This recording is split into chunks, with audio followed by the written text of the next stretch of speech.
खेसारी लाल का न्यू घर देखकर सबके उड़ गए होश। क्या है खबर की जानकारी जानेंगे इसी वीडियो में। उससे पहले आप चैनल पर नए हैं तो चैनल कर लें सब्सक्राइब, वीडियो कर दें लाइक। चलते हैं खबर की ओर।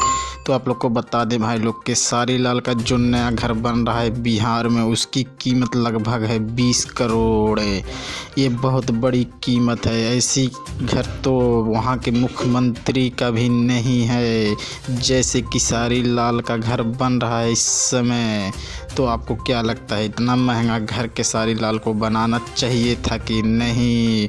और ये बोले हैं कि मुंबई में भी मेरा 10 करोड़ का बंगला है और दिल्ली में भी है 10 करोड़ का। तो इतना पैसा कमा कर ये कर रहे हैं इंजॉय, और अपने परिवार को भी करा रहे हैं इंजॉय। ऐसी बात नहीं है कि खेसारी लाल खुद ही इंजॉय करते हैं, ये गरीबों का भी मदद करते हैं।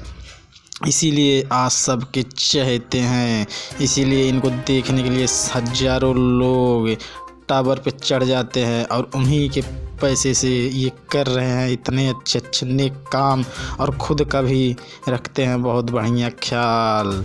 तो आप ज़रूर बताइए वीडियो आपको कैसी लगी। अच्छा लगी तो चैनल को ज़रूर सब्सक्राइब करें। चलते हैं, धन्यवाद।